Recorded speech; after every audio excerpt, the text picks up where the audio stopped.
다니엘 4장 28절에서 32절 말씀. 이 모든 일이 다 나 느부갓네살 왕에게 임하였느니라. 12달이 지난 후에 내가 바벨론 왕궁 지붕에서 거닐새 나 왕이 말하여 이르되 이 큰 바벨론은 내가 능력과 권세로 건설하여 나의 도성으로 삼고 이것으로 내 위엄의 영광을 나타낸 것이 아니냐 하였더니 이 말이 아직도 나 왕의 입에 있을 때에 하늘에서 소리가 내려 이르되 느부갓네살 왕아 내게 말하노니 나라의 왕위가 내게서 떠나느니라.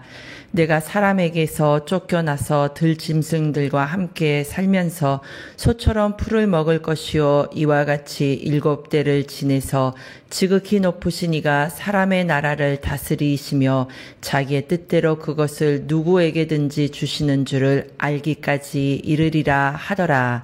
아멘. 오늘 저는 여러분과 함께 망하는 것은 순간이다, 이 같은 제목으로 은혜 말씀을 나누겠습니다. 오늘 본문 말씀의 이 주인공은요, 느부갓네살 왕입니다. 여러분이 잘 아시다시피 느부갓네살 왕은 바벨론이 가장 화려했던 그런 역사적 시점에 이 나라를 다스렸던 그런 왕입니다. 역사적으로 간략하게 설명을 해드리자면 612년에 아수르를 이기고요, 그리고 605년에는 이집트를 이기게 됩니다. 그 가운데 유다는 작은 힘없는 그런 나라였기 때문에 그냥 시간 문제였죠. 좀 더 정확하게 말씀을 드리면 605년에 유다를 항복시켰고요, 597년에는 유다를 굴복시켰고, 그리고 마침내 587년에는 예루살렘 성전을 파괴하게 되었으니 그것이 예레미야 애가의 배경인 것입니다. 그 느부갓네살 왕은 당시에 이 세상에서 가장 강력한 권위를 지닌 그런 사람이었습니다. 얼마나 강력했냐면 다니엘서 1장 말씀에 보면 그때 많은 그런 이방 국가들의 그 가장 뛰어난 그런 청년들을 모집을 하죠. 그리고 그들에게 그 갈대아의 학문 그리고 언어 그것도 3년이나 훈련을 시키잖아요. 그리고 또 계속 말씀을 보면은 금신상을 만들어 가지고 그것 앞에서 절하게 하고, 그렇지 않으면 풀무에 던져서, 그러니까 쉽게 말해서 그냥 불에 태워 죽여버리겠다라고 하는 그런 거잖아요. 그러니까 느부갓네살 왕은 모든 것을 그냥 자기 마음대로 할 수 있는 그런 절대 권력을 가진 사람이었던 것입니다. 오늘날 21세기에 이르러서 이런 제도는 거의 없습니다. 웬만한 나라에서는요, 행정부, 입법부, 그리고 사법부로 3권 분리가 이렇게 있지요. 그걸 가리켜서 법치주의라고 말합니다. 우리나라 헌법에도 제1조 2항에 보면 대한민국의 특권은 국민에게 있고 모든 권력은 국민으로부터 나온다라고 말했습니다. 그런데 예전에는 이런 게 없지 않았습니까? 왕정 제도에 의해서 그때 모든 인류의 역사가 발전이 되어 왔는데 이것은 신약 시대에도 그렇게 크게 다르지 않습니다. 2000년 전에 우리 주 예수 그리스도께서 탄생하셨을 때에 로마의 그 헤롯 왕이 그 유다를 다스리고 있었잖아요. 그런데 예수님이 탄생했다, 유대인의 왕으로 나셨다 라고 하는 그 동방 박사들로부터 말을 들었을 때에 나중에 자기가 속은 줄 알고 어떻게 했습니까? 마태복음 2장 16절 말씀에 보니까 2살 아래로 남자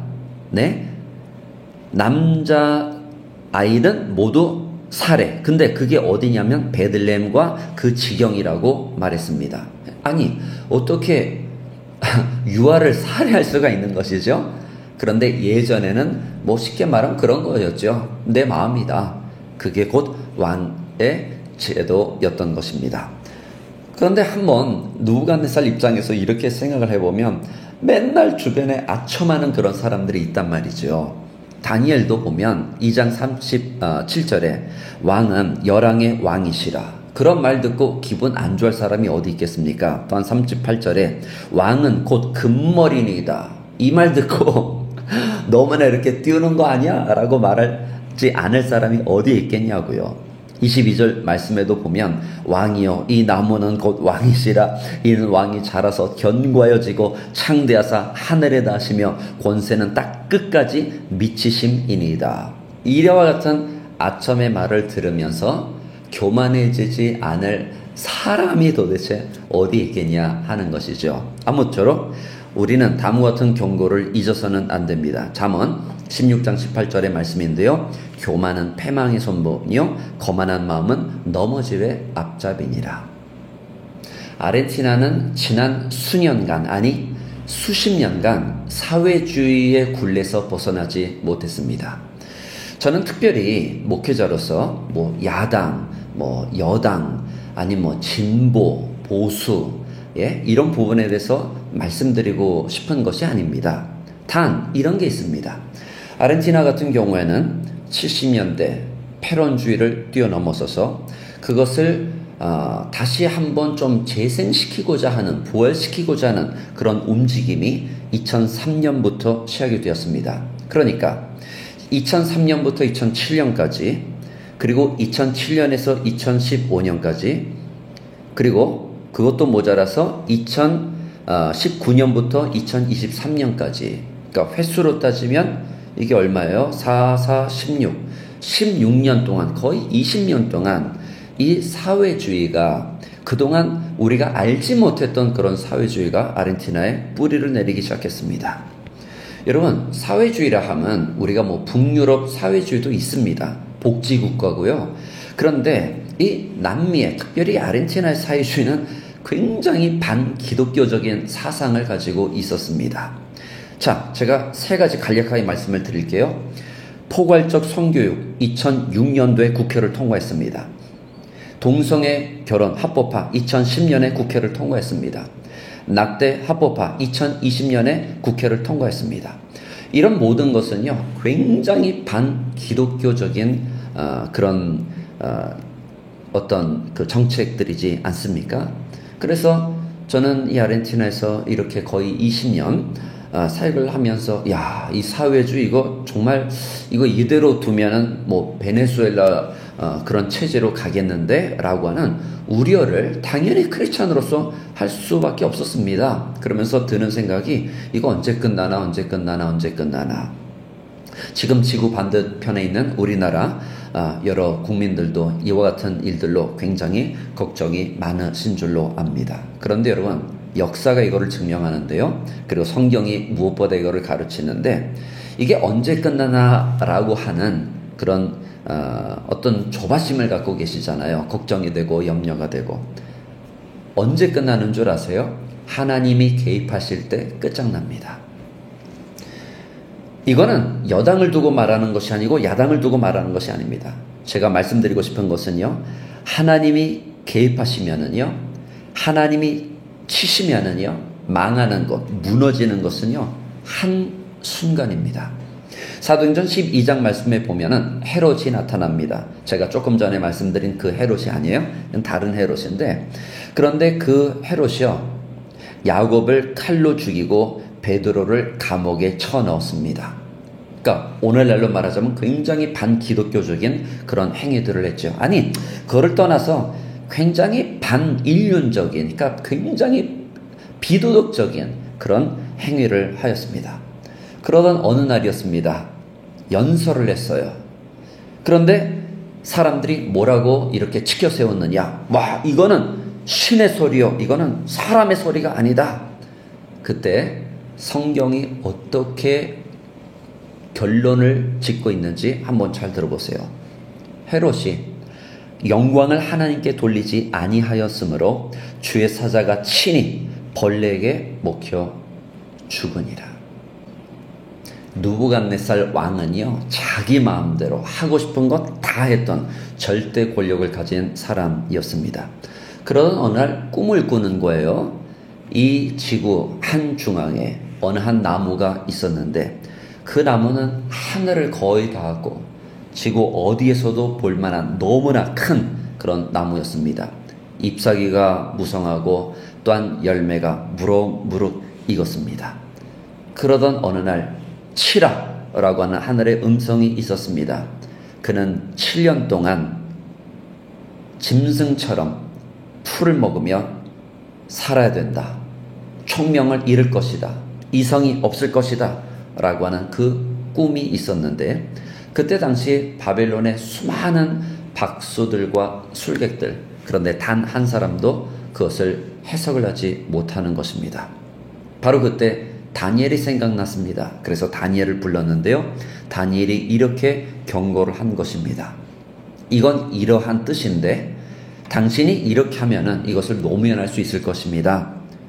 경고를 하는 겁니다. 27절에 왕이여, 내가 아뢰는 것을 받으시고 공의를 행함으로 죄를 사하고 가난한 자를 긍휼히 여김으로 죄악을 사소서. 그리하시면 왕의 평안함이 혹시 장구하리이다. 왜 다니엘이 이런 말을 했을까요? 왜냐하면 느부갓네살이 그렇지 않았기 때문에 그런 겁니다. 그러니까 굉장히 불의한 왕이었던 것이죠.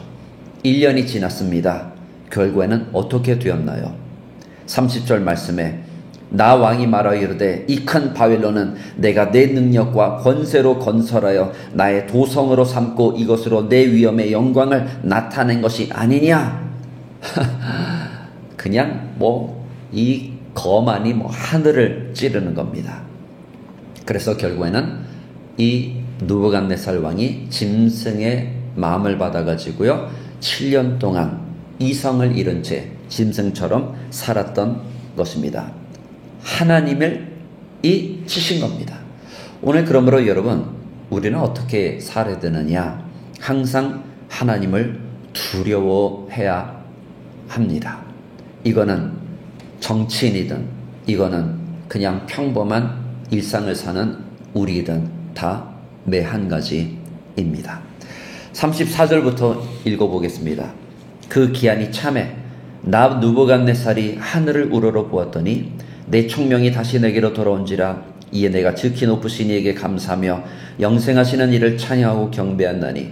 그 권세는 영원한 권세요 그 나라는 대대에 이르리로다. 땅의 모든 사람들을 없는 것 같이 여기시며 하늘의 군대에게든지 땅의 사람에게든지 그는 자기 뜻대로 행하시나니 그의 손을 금하든지 혹시 이르기를 내가 무엇을 하느냐고 할 사람이 아무도 없도다. 그때 내 총명이 내게로 돌아왔고 또 내 나라의 영광에 대하여도 내 위엄과 광명이 내게로 찾아왔고 또 나의 모사들과 관원들이 내게 찾아오니 내가 내 나라에서 다시 세움을 받고 또 지극한 위세가 내게 더하였느니라. 그러므로 지금 나 느부갓네살은 하늘의 왕을 찬양하며 칭송하며 경배하노니 그의 일이 다 진실하고 그의 행하심이 의로우심으로 교만하게 행하는 자를 그가 능히 낮추심이라. 아멘. 하나님이 치시면은요, 망하는 것은요 한순간입니다. 참 인생을 생각할 때 그렇죠? 쌓는 것은 굉장히 오래 걸리는데, 그리고 무진장 힘이 드는데, 망하는 것은요, 무너지는 것은요 한순간입니다. 더군다나 하나님이 치시면은 더욱더 그 속도가 빠르고요.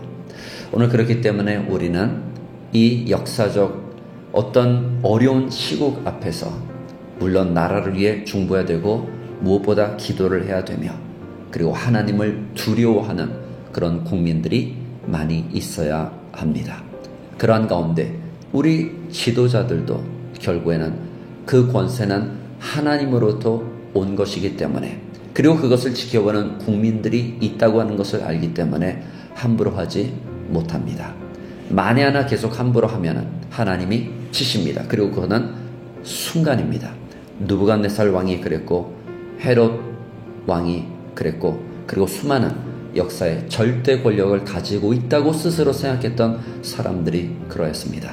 아무쪼록 우리나라의 어려운 그런 시국 가운데, 그리고 전 세계에 있는 우리 모든 한인 디아스포라가 우리 대한민국을 생각하며 기도하고 있는데요, 하나님이 개입하셔서 오늘 우리 모든 국민들이 행복하고 안전을 되찾고 또한 자유를 만끽하는 그런 시국이 다시 한번 꼭 되돌아오기를 주님의 이름으로 축원드립니다.